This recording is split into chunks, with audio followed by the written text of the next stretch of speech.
ਰਾਹੁਲ ਗਾਂਧੀ ਤੋਂ ਅੱਜ ਫੇਰ ਪੁੱਛਗਿੱਛ ਹੋਵੇਗੀ। ਮਨੀ ਲਾਂਡਰਿੰਗ ਕੇਸ ਦੇ ਵਿੱਚ ਈਡੀ ਸਵਾਲ ਜਵਾਬ ਕਰੇਗੀ ਰਾਹੁਲ ਗਾਂਧੀ ਤੋਂ ਤੇ ਕੱਲ ਵੀ ਰਾਹੁਲ ਗਾਂਧੀ ਤੋਂ ਮੈਰਾਥਨ ਪੁੱਛਗਿੱਛ ਹੋਈ ਸੀਗੀ। ਤਕਰੀਬਨ 10 ਘੰਟੇ ਤੱਕ ਈਡੀ ਨੇ ਸਵਾਲ ਜਵਾਬ ਕੀਤੇ ਸੀਗੇ ਰਾਹੁਲ ਗਾਂਧੀ ਤੋਂ। ਨੈਸ਼ਨਲ ਹੈਰਾਲਡ ਪੇਪਰ ਦੇ ਨਾਲ ਜੁੜਿਆ ਇਹ ਪੂਰਾ ਮਾਮਲਾ ਹੈ। ਤੁਹਾਨੂੰ ਦੱਸਦੀ ਹੈ ਕਿ ਰਾਹੁਲ ਦੀ ਪੇਸ਼ੀ ਨੂੰ ਲੈ ਕੇ ਕਾਂਗਰਸ ਨੇ ਕੱਲ ਪੂਰੇ ਦੇਸ਼ ਦੇ ਵਿੱਚ ਰੋਸ ਮੁਜ਼ਾਹਰੇ ਕੀਤੇ ਸਨ ਤੇ ਇਹੀ ਅੱਜ ਹੈਗਾ ਅੱਜ ਵੀ ਉਸ ਪੁੱਛਗਿੱਛ ਦਾ ਦੌਰ ਜਾਰੀ ਰਹੇਗਾ। ਮਨੀ ਲਾਂਡਰਿੰਗ ਕੇਸ ਹੈਗਾ ਜਿਸ ਦੇ ਵਿੱਚ ਈਡੀ ਸਵਾਲ ਜਵਾਬ ਕਰੇਗੀ ਰਾਹੁਲ ਗਾਂਧੀ ਦੇ ਨਾਲ। ਕੱਲ ਵੀ ਰਾਹੁਲ ਗਾਂਧੀ ਤੋਂ ਮੈਰਾਥਨ ਪੁੱਛਗਿੱਛ ਹੋਈ ਸੀਗੀ। ਤਕਰੀਬਨ 10 ਘੰਟੇ ਤੱਕ ਹੈਗਾ ਇਹ ਪੁੱਛਗਿੱਛ ਹੋਈ ਸੀ। ਸਵਾਲ ਪੁੱਛੇ ਗਏ ਸੀਗੇ ਰਾਹੁਲ ਗਾਂਧੀ ਨੂੰ ਤੇ ਦੇਰ ਰਾਤ ਹੈਗਾ ਈਡੀ ਦੇ ਦਫ਼ਤਰ ਤੋਂ ਬਾਹਰ ਨਿਕਲੇ ਸੀਗੇ ਰਾਹੁਲ ਗਾਂਧੀ। ਸੋ ਰਾਹੁਲ ਗਾਂਧੀ ਦੇ ਨਾਲ ਅੱਜ ਇੱਕ ਵਾਰ ਫਿਰ ਤੋਂ ਪੁੱਛਗਿੱਛ ਕੀਤੀ ਜਾਣੀ ਹੈ। ਦੂਜਾ ਗੇੜ ਹੈਗਾ ਪੁੱਛਗਿੱਛ ਦਾ।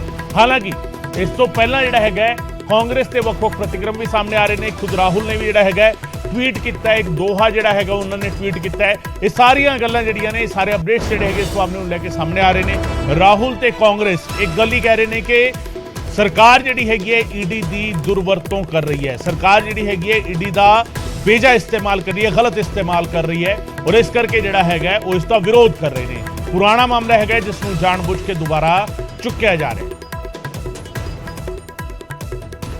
सरकार ने बौखलाकर इलेक्शन मैनेजमेंट डिपार्टमेंट यानी ईडी के पीछे छिपकर आपकी सत्यनिष्ठा की आवाज पर हमला बोला है।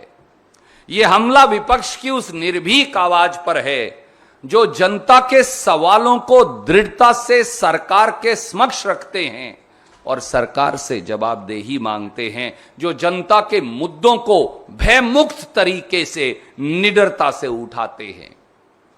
भाजपाई सत्ता की एजेंसियों के डर से कि कितने ही लोगों ने समझौता कर लिया, भाजपा में माफीनामा देकर शामिल हो गए, दूध के धुले बन गए। कितनों ने घुटने टेक दिए, कितनों ने अपनी आत्मा बेच दी। लेकिन श्री राहुल गांधी वो व्यक्ति हैं जिन्होंने सरकार की आंख में आंख डालकर जनता से सवाल उठाए, इसलिए उनसे परेशानी है।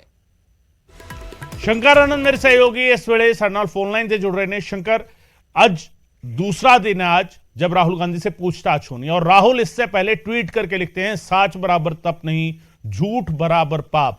क्या संदेश कांग्रेस देना चाह रही है और क्या संदेश राहुल देना चाह रहे हैं? शंकर, देखिए, राहुल गांधी ने जिस तरह से ट्वीट किया है या जिस तरह से कांग्रेस पार्टी लगातार ट्वीट कर रही है या सोशल मीडिया पे अपने बयानों को रख रही है, तो इसका मतलब साफ है कि कल जिस तरह से कल सत्याग्रह नाम करके आंदोलन स्टार्ट किया गया, आज जिस तरह से दोहे के शब्दों को बाकायदा यहाँ पर ट्वीट किया जा रहा है कि सच के बराबर कोई तप नहीं होता है और झूठ के बराबर कोई पाप नहीं होता है। इसका मतलब साफ है कि राहुल गांधी ये मानते हैं कि वो उन्होंने कोई गुनाह नहीं किया है, उनके द्वारा कोई गलती नहीं हुई है। लेकिन जांच एजेंसियों का कहना है कि अगर कोई गलती नहीं हुई है तो जांच में आराम से आप शामिल होइए और अपने स्टेटमेंट देके जाइए और बाकी जो मामला है वो कोर्ट के पे छोड़ा जाए। कोर्ट इस मामले को कैसे देखती है। लेकिन अगर कोई जांच प्रक्रिया के दौरान, अगर पूछताछ की प्रक्रिया के दौरान अगर कोई शक्ति प्रदर्शन करता है तो उसका मतलब क्या निकाला जाना चाहिए, ये भी एक मसला यहाँ पे है।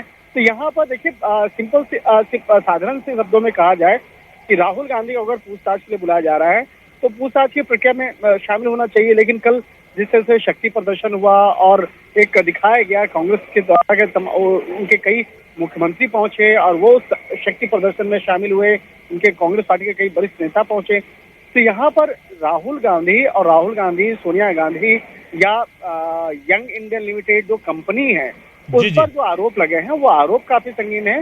इसी बात को लेकर कांग्रेस आंदोलन कर रही है और कल जो आंदोलन प्रारंभ हुआ उसको कांग्रेस के द्वारा सत्याग्रह का नाम दिया गया और आज जिस तरह से राहुल गांधी आज फिर पूछताछ की प्रक्रिया में हिस्सा लेने के लिए आ रहे हैं, तो कहीं न कहीं कांग्रेस इस मामले को लेकर काफी आगे बढ़ना चाहती है और वो दिखाना चाहती है, वो बताना चाहती है कि जांच एजेंसियों के द्वारा एक टारगेट क्वेश्चनिंग हो रही है, एक सोची समझी साजिश के तहत परेशान करने की साजिश हो रही है। लेकिन जांच एजेंसी के जो हमारे सूत्र हैं उनका साफ तौर पे इस तरह के आरोप के मामले में उसको बेबुनियाद बताया जा रहा है।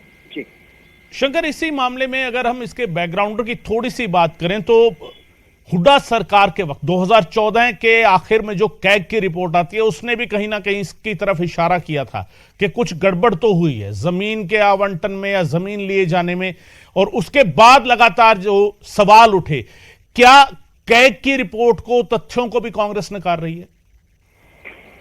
देखिए, निश्चित तौर पे इस मामले में पहले जो मसला था, जो पहले इन्वेस्टिगेशन चल रहा था वो एएजएल का चल रहा था, एसोसिएट जनरल का चल रहा था, और उस मामले में काफी किस तरह से बाकायदा फर्जीवाड़ा किया गया। तो ये मामला जग जाहिर है, खासतौर पे पंजाब हरियाणा के लोग जानते हैं कि वहां पर किस तरह से उस मामले में फर्जीवाड़ा हुआ था, क्योंकि इस मामले में काफी कार्रवाई हुई।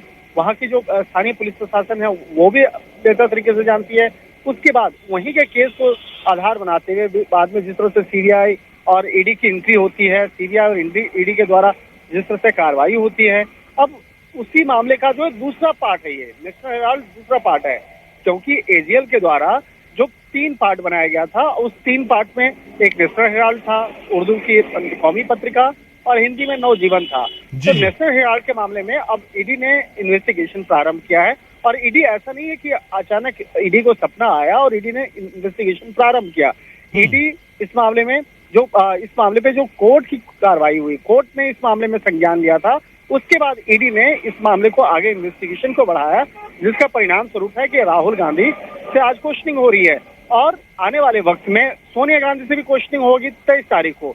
लेकिन उस मसले को लेकर इतना जिस तरह से एक शक्ति प्रदर्शन, बाहुबली प्रदर्शन वो किया जा रहा है और ये दिखाया जा रहा है कि गलत हो रहा है, तो ये अभी फिलहाल कुछ भी कहना जल्दबाजी होगी।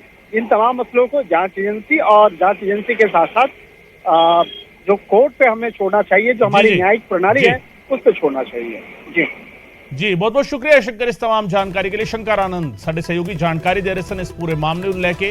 जिस तरीके की कार्रवाई है, ये नहीं कि ईडी ਨੂੰ ਇੱਕਦਮ कोई सुपना आ गया और ईडी ने कार्रवाई शुरू कर दी ਹੋਵੇ। ईडी ने बकायदा ਜਿਹੜੀ ਹੈਗੀ ਉਹ ਜਾਂਚ ਚੱਲ ਰਹੀ ਹੈ, और उस चल रही ਜਾਂਚ ਦੇ ਵਿਚਾਲੇ ਰਾਹੁਲ ਨੂੰ ਪੁੱਛਗਿੱਛ ਦੇ ਲਈ ਸੱਦਿਆ, ਉਸ ਤੋਂ ਬਾਅਦ ਸੋਨੀਆ ਗਾਂਧੀ ਨੂੰ ਵੀ ਜਿਹੜਾ ਹੈਗਾ ਉਹ ਸੱਦਿਆ ਜਾਵੇਗਾ ਪੁੱਛਗਿੱਛ ਦੇ ਲਈ। और एजेएल ਜਿਹੜਾ ਹੈਗਾ, ਜਿਹੜੀ ਕੰਪਨੀ ਨੂੰ ਲੈ ਕੇ ਇਹ ਮਾਮਲਾ ਹੈ, एजेएल एसोसिएट जर्नलिस्ट लिमिटेड करके ਜਿਹੜੀ ਕੰਪਨੀ ਜਿਹੜੀ ਨੈਸ਼ਨਲ ਹੈਰਾਲਡ ਅਖਬਾਰ ਨੂੰ ਚਲਾਉਂਦੀ ਸੀਗੀ, ਉਸ ਦੇ ਨਾਲ ਜੁੜੇ ਹੋਏ ਵਿਵਾਦ ਜਿਹੜੇ ਨੇ ਉਹ ਉਹਨਾਂ ਦੀ ਫਹਿਰਿਸਤ ਲੰਮੀ ਹੈ।